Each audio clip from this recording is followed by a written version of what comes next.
우리 서로 인사하겠습니다. 샬롬, 샬롬.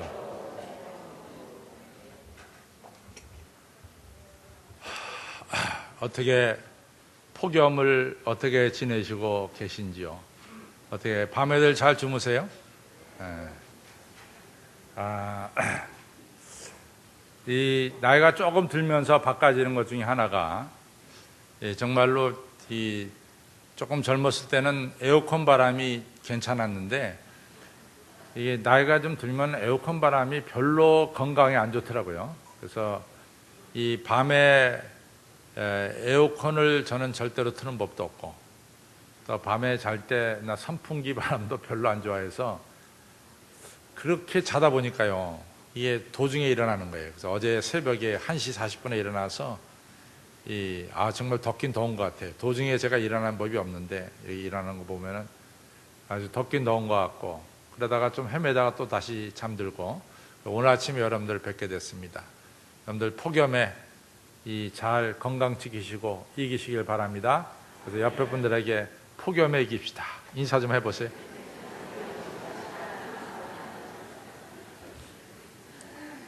우리가 성경이 뭐냐 하면은 물어본다면 성경은 하나님의 말씀이죠. 그렇죠? 또 성경의 내용이 뭐냐? 성경의 내용 하면은 하나님께서 인간을 구원하시기 위해서 역사하시고 활동하신 모든 것이 기록된 책이 성경입니다.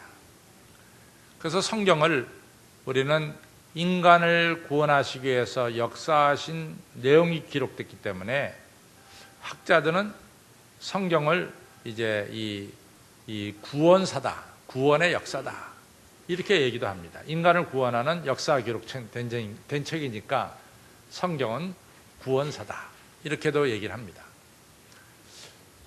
그리고 성경이 뭐냐라고 물어본다면은 성경은 66권을 통해서 여러분과 제가 믿는 하나님이 누구신가를 여러분과 저에게 정확히 알려주는 책이 바로 성경이다, 이렇게도 표현할 수가 있습니다.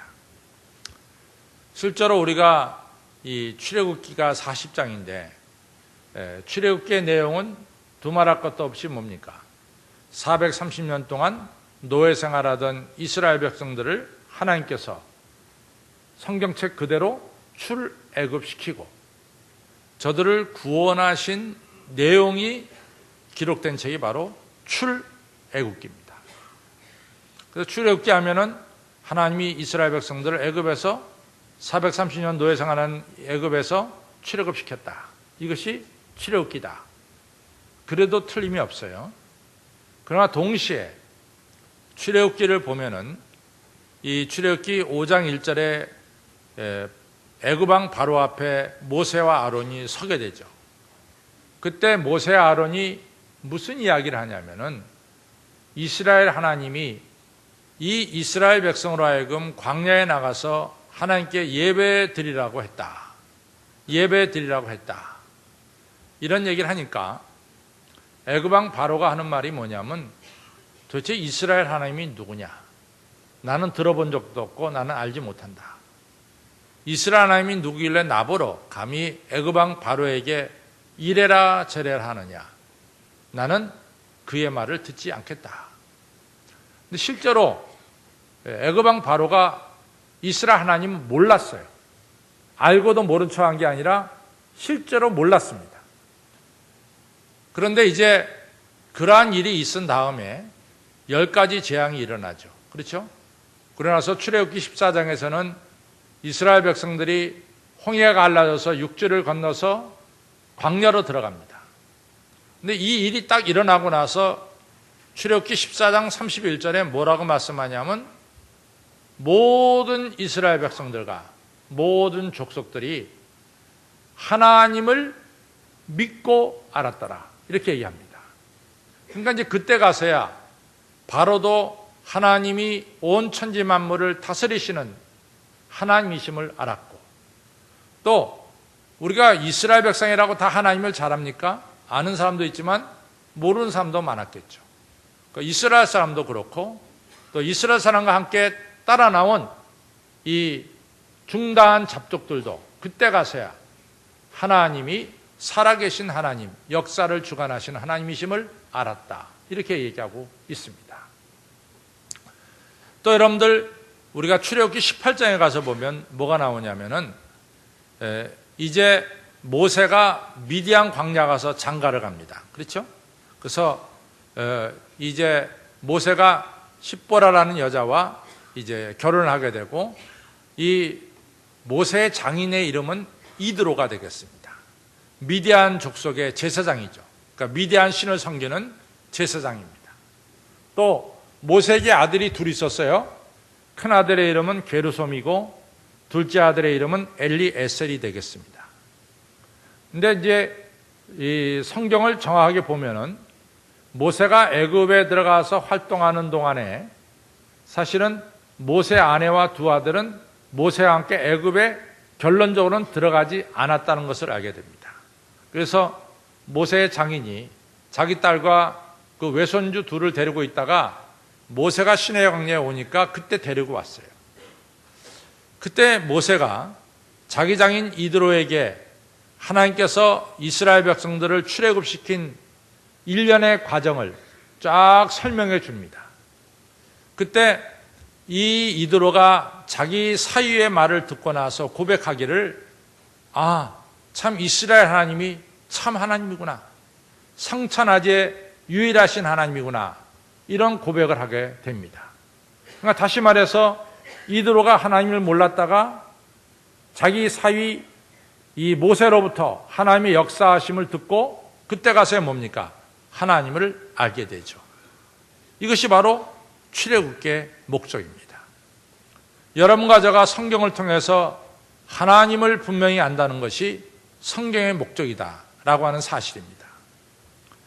신약 성경에 와서도 이 요한복음 4장에 보면은 수가성 여인이 이 예수님에 대해서 몰랐어요. 그리고 이 여자는 남편을 5번째 이제 헤어지고 6번째 남자와 살고 있는 여자입니다. 근데 이 여자가 예수님을 대화 중에서 예수님을 알게 되죠. 그리고 내가 메시아를 만났다라고 하면서 너무 즐거워서 물동이를 버려두고 사마리아 마을에 들어가서 예수님을 증거하는 것을 알 수 있습니다. 즉, 이 사마리아 여자가 예수님을 알고 나서 구원이 임했고 구원이 임하니까 그 여자가 바뀌어지고 하늘의 기쁨으로 충만해졌습니다. 우리가 마태복음 16장에 가면은 베드로가 엄청난 축복을 받습니다. 시몬아, 네 이름이 이제부터는 베드로다. 내가 너 위에 교회를 세울 텐데 음부의 권세가 이기지 못할 것이다. 그리고 내가 너한테 천국 열쇠를 줄 터인데 하늘에서 매면 땅에서 매면 하늘에서 매고 땅에서 풀리면은 하늘에서 풀리리라. 하늘이 너와 함께하는 이러한 삶이 네 앞에 전개될 것이다. 모세가 받은 축복은 엄청난 축복이에요. 베드로라고 하는 반석이라는 새 이름도 받았고 베드로를 누구도 이기지 못하는 음부의 권세가 이기지 못하는 이러한 능력의 사람이 됐고 천국이 하늘나라가 베드로와 함께하는 이러한 삶을 살게 됐습니다. 뭐 때문에 베드로가 이러한 축복을 받았어요?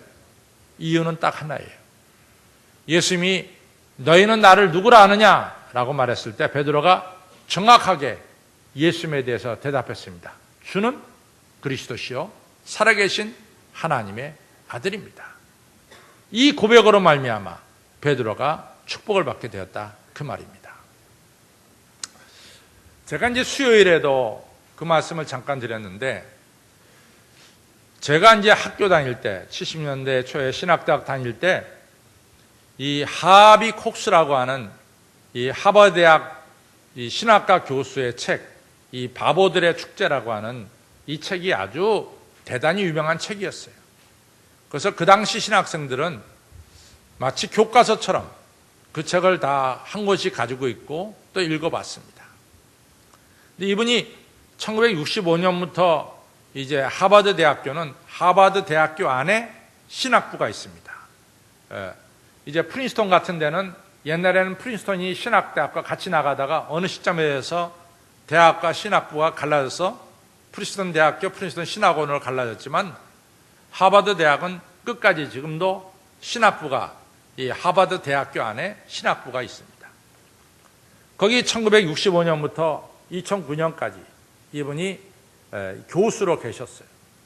근데 이분이 은퇴하면서 신앙의 미래, The Future of Faith라고 하는 책을 써놨습니다. 근데 이 책에서 이분이 아주 중요한 이야기를 합니다. 기독교 2000년을 이렇게 뒤돌아보니까 기독교 2000년에는 신앙의 시대가 있었고 믿음의 시대가 있었고 신주의 시대가 있었다. 이렇게 갈라놔요. 근데 이분이 영어 단어로 아주 정확하게 구분하는데 우리가 신앙 하면은 영어로는 faith입니다. faith.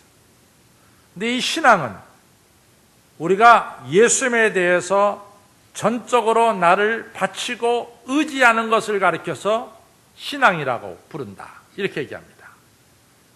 신앙은 어떤 학문이 아니라 예수님이라고 하는 분에 대해서 우리가 전적으로 의지하고 나를 내어 맡기는 것이 바로 신앙이다. 이렇게 얘기합니다. 그러면서 이제 faith 하면은 우리가 믿음이라고 이분은 표현하는데 믿음은 뭐냐?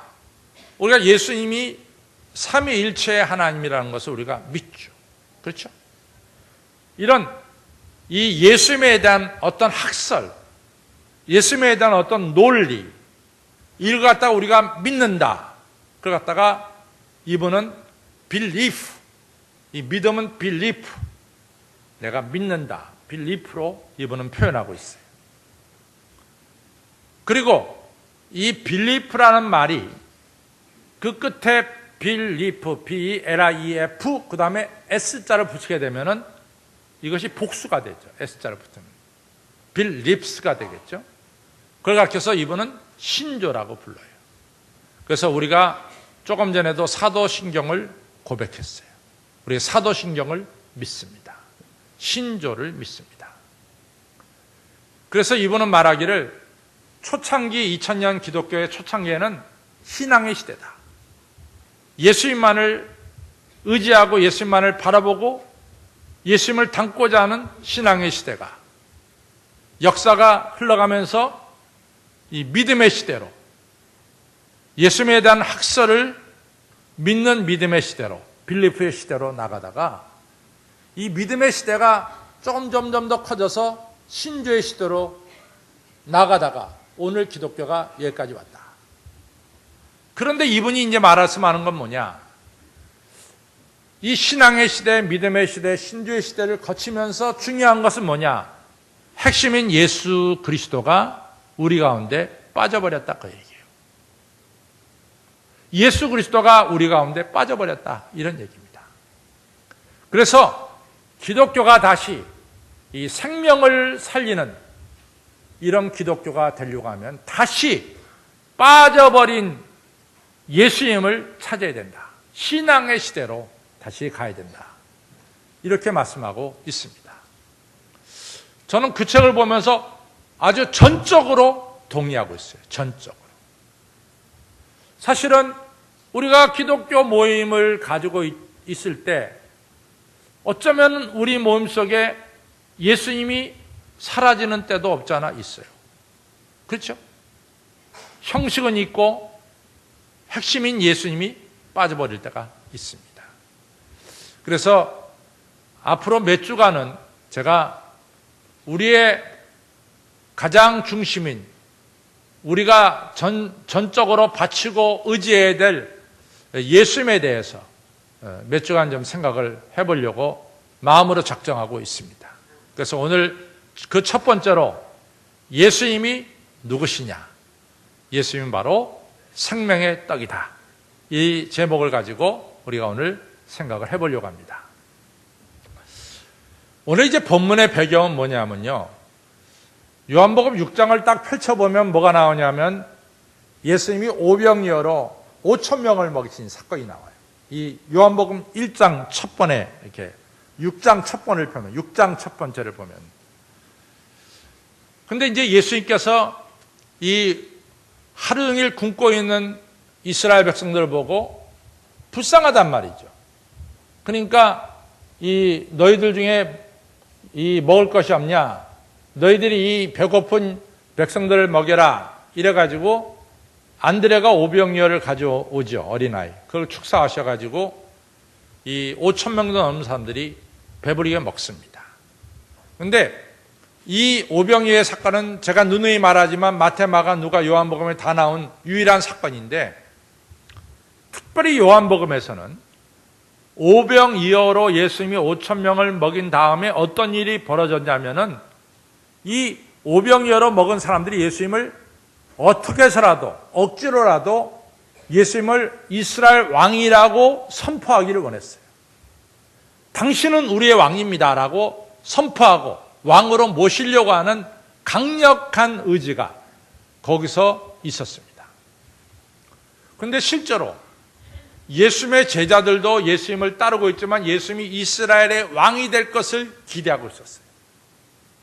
그러니까 예수님의 생각에는 예수님이 절대로 이스라엘 왕으로 오신 건 아니죠. 여러분과 저를 죄악과 죽음에서 건지시려고 오셨죠. 그러니까 이 제자들을 데리고 있다가는 이 들끓는 군중들의 소원을 진정시킬 수가 없는 거예요. 왜냐하면 제자들도 거기가 한 통속이니까. 그러니까 예수님이 제자들에게 그럽니다. 자네들은 배를 타고 저 건너편 가버나움으로 가라. 내가 남아서 이 들끓는 군중들의 소원을 내가 진정시키겠다. 그래가지고 제자들은 배를 타고 건너편 마을로 가는 거예요. 예수님은 혼자 남아가지고 이제 이 들끓는 이스라엘 사람들, 오병이어로 배불리 먹은 사람들의 이 마음을 가라앉혔어요. 그리고 예수님이 가라앉힌 다음에 예수님은 걸어서 이제 돌아가는 거죠. 배 타고 가면 직선을 가지만 걸어서 가면은 우리가 해안가를 걸어서 가기 때문에 돌아서 가야 되죠.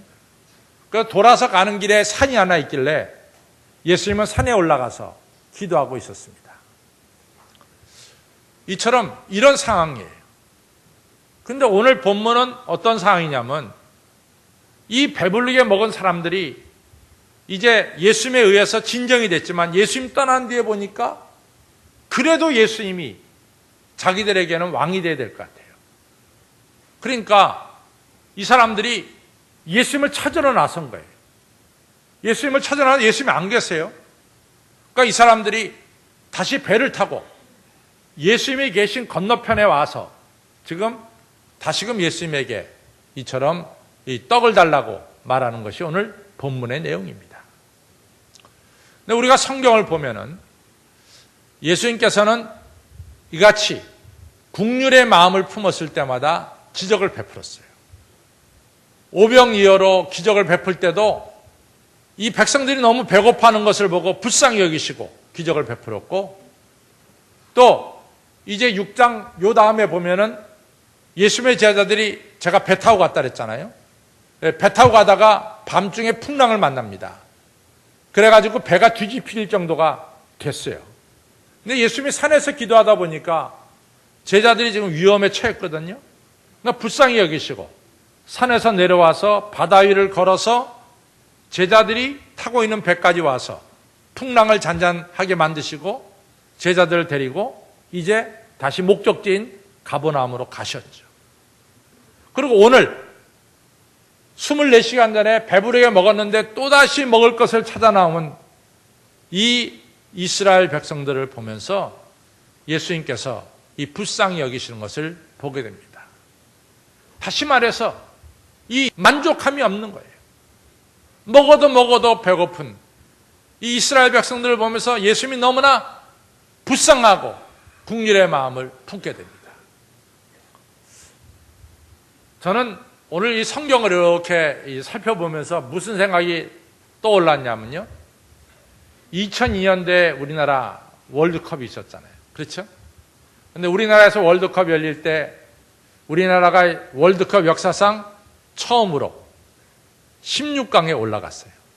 그 전까지는 맨날 예선에서 이 16강에 못 오르고 예선 리그에서 이렇게 떨어져가지고 이 결승 토너먼트에 못 올라가고 그랬죠. 근데 2002년에 우리가 8강까지 됐지만 무엇보다도 예선 리그에서 올라서서 결승 토너먼트에 올라가서 16강에 올라섰습니다. 그때 이제 신문기자들이, 매스컴들이 다 그 당시 감독인 히든키를 찾아갔죠. 히든키한테 뭐라고 말합니까? 당신의 지금 심정이 어떻습니까? 그때 히든키 한 말이 뭡니까? I am still hungry. 나는 아직도 배가 고프다. 그런 얘기했어요. 그러니까 우리 역사상 처음으로 16강에 올라가서도 히든크 감독의 마음은 아직도 배가 고프다 이거예요. 참 역사상 처음으로 가졌음에도 불구하고 아직도 배가 고프다. 근데 이것이 여러분과 저의 마음이 아닌가 이렇게 생각됩니다.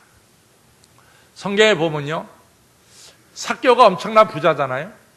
그럼에도 뭔가 만족이 없어. 그러니까 누가복음 9장에 예수님을 찾아온 거죠. 또 요한복음 4장에 나오는 이 수가성 여인도 뭐 보통 여자하고는 다르죠. 6번째 남자하고 사니까 보통 여자는 그 당시 6번째 남자하고 살 수가 없죠. 그럼에도 불구하고 이 여자에게는 만족이 없어요. 또 여러분들 마태복음 19장, 누가복음 18장, 마가복음 10장에 나오는 부자 청년에 대한 이야기가 나와요. 부자요, 청년이요, 그리고 관원인 이 남자가 만족이 없는 거야. 그러니까 예수님이 찾아와서 어떻게 하면 내가 삶에 정말 만족을 가질 수가 있겠습니까? 라고 물어봤죠. 그러니까 이 만족을 갖는다는 거, 이게 굉장히 어려운 것 같아요. 제가 어저께 신문을 보다가 좀 놀란 사실이 하나 있는데, 어제 여러분들 아마 신문 본 사람들은 발견했을지 몰라요. 2007년도에, 지금부터 5년 전이죠.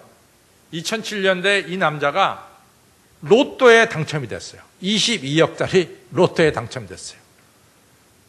그리고 세금을 떼고 이 사람이 18억인가 받았어요. 세금 떼고. 그런데 4일 전에 자살해 죽었어요. 아니, 뭐 18억이 네 집 이름입니까? 이게 보통 큰 돈 아닌데. 근데 이렇게 받고 이 사람이 자살해 죽었어요. 여러분들, 이것은 뭡니까? 우리가 세상의 것을 가져도 사실은 만족함이 없다는 거예요. 히딩크 말대로 뭡니까? I am still hungry. 이게 정답이에요. 나는 아직도 배가 고프다. 그러니까 참으로 우리가 살아가면서 이 만족함을 갖는다는 것은 어렵습니다. 어제 오병이어로 이같이 배부르게 먹었는데 먼 길을 찾아서 예수님에게 왔어요. 예수님이 저들 보고 너무 불쌍한 거야. 예수님이 이런 말 하죠. 이 사람들아, 자네들이 나를 여기까지 찾아온 것은 자네들이 어제 오병이어로 떡을 먹고 자네들이 내가 하나님의 아들 예수 그리스도라는 이 사실을 발견하기보다는, 그 표적을 당신들이 보기보다는 단지 떡을 먹고 배부른 까닭에 또 떡을 찾아서 나에게 왔다. 내가 자네들에게 말하지만은, 당신들에게 말하지만, 썩을 양식을 위해서 일하지 말라. 썩을 양식은 언제나 너희들에게 만족을 주는 법이 없다. 썩지 않을 양식을 위해서 너희들 일을 해라. 이런 아주 귀중한 이야기를 했습니다. 예수님이 수가성 여인을 불쌍히 여기면서 말하기를, 이 우물에서 아무리 물을 퍼서 마셔도 또다시 목마르려지만 내가 주는 물을 먹는 자는 그 속에서 샘물이 돼서 날마다 너에게 이 생수를 공급할 것이다. 너희들이 이 세상에서 찾는 이 떡의 목적이 뭐냐? 떡의 목적은 육신의 정욕과 안목의 정욕과 이생의 자랑이 아니냐 말이지. 너희들 아무리 육신의 정욕, 안목의 정욕, 이생의 자랑을 가져도 그 다음에 너희들 느끼는 게 뭐냐? 허탈과 공허가 아니냐 말이지. 너희들 잠깐 있다가 사라지는 육신의 정욕, 안목의 정욕, 이생의 자랑을 위해서 살지 말고 너희들에게 진정으로 만족을 주는 생명의 양식, 생수를 마셔야 된단 말이에요. 인자는 생명의 떡이다.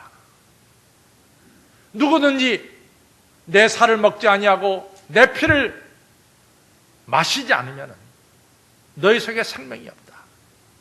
그러나 내 살과 피를 먹는 자마다 영생을 얻느니라 말이지. 나는 참된 양식이요 참된 음료니라.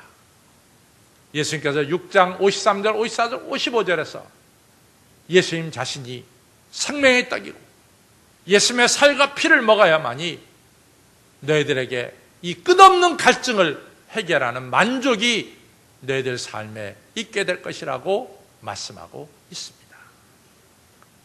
그런데 사실은요, 이 예수님 말씀이 만만치 않은 어려움이 있어요. 도대체 우리가 예수님의 살을 먹는다, 예수님의 피를 마신다, 이게 뭐 매일같이 성찬식만 하면 되는 거냐, 뭐 이렇게도 또 반문할 수가 있어요. 여기서 예수님의 살을 먹고 예수님의 피를 마신다, 이게 뭐냐 말이죠. 여러분들 요한복음 1장 14절에 보면 말씀이 육신이 되어 우리 가운데 거하심에 아버지의 독생자의 영광이요 은혜와 진리가 충만하더라. 그런 말씀이 있어요, 없어요? 생전 처음 듣는 것 같아.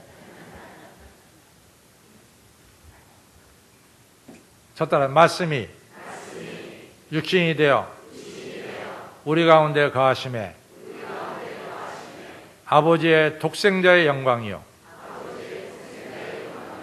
은혜와 진리가 충만하더라. 요한복음 1장 14절 말씀. 유대인들이 이런 걸 잘해서 그 사람들이 머리가 좋아져요. 그래서 거기서 보면 정확하게 아는 것은 뭡니까? 예수님이 말씀이라는 거예요. 예수님이 말씀이라는 거예요. 그러니까 여러분과 저는 말씀인 예수님을 잠깐만 먹어야 돼요. 예수님 말씀 먹어야 돼요. 시편 119편이 성경에서 제일 긴 장이에요. 시편 119편 읽자 그러면은 여러분들 아이고 그걸 언제 읽어? 이렇게 생각되는 게 시편 119편입니다. 거기 103절에 보면 주의 말씀이 어찌 그리 단지요 내 입에는 꿀송이보다 더하나이다, 이런 말씀이 나와요. 또 이 예레미야가 15장에서 뭐라고 말씀하냐면 내가 하나님의 말씀을 받아 먹으니 내 마음에 기쁨과 즐거움이 충만하더라. 에스겔서 3장 1절에 보면은 하나님이 에스겔에게 이 두루마리를 먹어라, 말씀 먹어라, 그리고 백성에게 전해라 라고 말씀하고 있어요. 그러니까 하나님 말씀은 자꾸만 여러분과 제가 먹어야 되는 거예요. 그것이 예수님 생명의 떡을 우리가 먹는 거예요. 그러니까 예수님의 말씀을 잠깐 받아야 됩니다. 그래서 이렇게 예수님의 말씀을 받는 시간을 놓쳐서는 안 돼요. 또 여러분들이 개인적으로 하나님 말씀을 마음에 새기는 이 열심이 있어야 돼요. 말씀을 많이 읽어야 돼요. 여러분들 우리 기독교인의 맹점이 뭔지 아세요? 약점이? 교회는 20, 30년 다녀가지고 목사님이 설교 시간에 이같이 예화를 든 거는 많이 알고 있는데 성경 말씀을 모른다는 거야. 그러니까 본질이 틀려졌어. 예화는 어디까지나 도움을 주는 것이고 말씀이 핵심인데 말씀은 빼버리고 집에 갈 때 얘기하는 건 전부 다 예화를 가지고 얘기해요. 여러분들 하나님 말씀을 자꾸만 받아들여야 됩니다. 근데 이제 그 다음에 이제 중요한 게 뭐냐? 그럼 목사님, 그럼 저 사람은 성경 박사이기 때문에 저 사람은 예수님을 모시고 사네요? 라고 물어볼 수 있어요. 근데 중요한 것은 뭐냐? 여러분과 저가 하나님의 말씀을 먹을 때 내가 죄인이라는 사실을 깨달아야 돼요. 그리고 예수 그리스도의 이 십자가의 보혈이 여러분과 저가 깨달은 죄를 찢어줬다는 사실을 느껴야 된다. 그 말이에요. 성경을 수없이 달달달달 외워. 그러면서 자기가 죄인인 건 몰라? 자기가 의인인 거라서 생각해요. 이것은 예수님을 모신 게 아니에요.